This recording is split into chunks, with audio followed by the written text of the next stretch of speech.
हमारे पास बहुत बड़ा अवसर है कि हम अपने पूर्वजों के निमित्त हम कुछ कर सकें। और ये सब है किसका? उन्हीं का तो है। और आप सब के लिए तो बड़ा सौभाग्य की बात है, आज संसार में अच्छे ब्राह्मण, वो जो वेद वेदांत को जानने वाले, जिनके मुख से वेदो ध्वनि निकलती हो, संध्या वंदन करने वाले हो, ऐसे ब्राह्मण कहां मिलते हैं।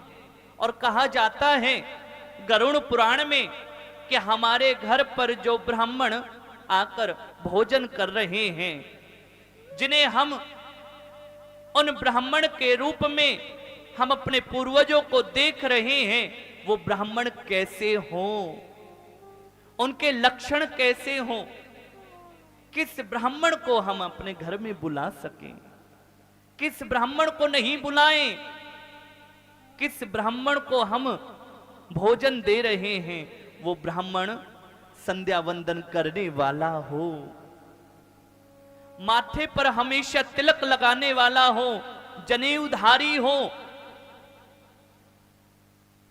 किसी प्रकार का उसके अंदर कोई दोष ना हो। दोष माने जो आज तरह तरह के विष्णु को जो भोग कर रहे हैं, जो तरह तरह के ये पान मसाला कई ब्राह्मण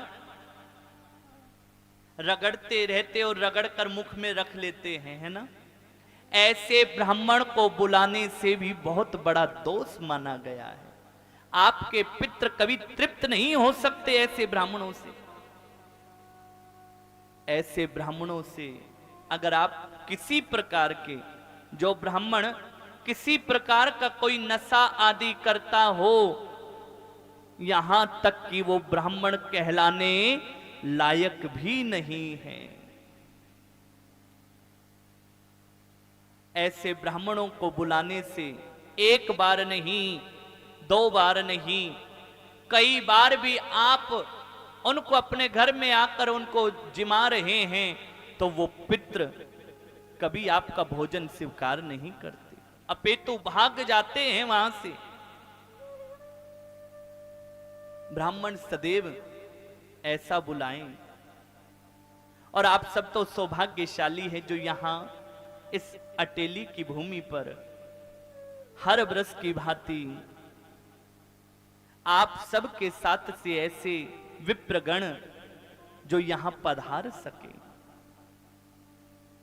इन ब्राह्मणों की सेवा तो स्वयं उस गोविंद ने भी करी है।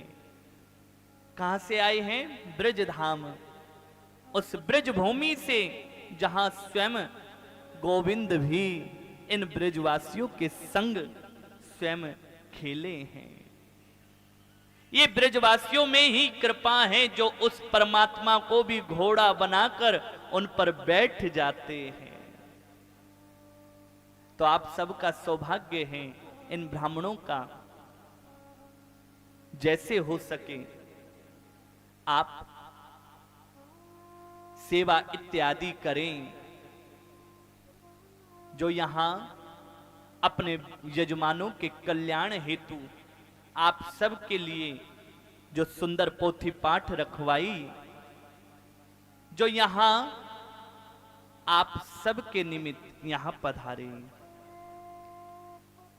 ऐसे ब्राह्मण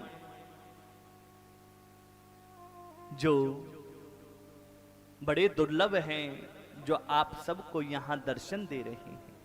प्रेम से के जय श्री राधे।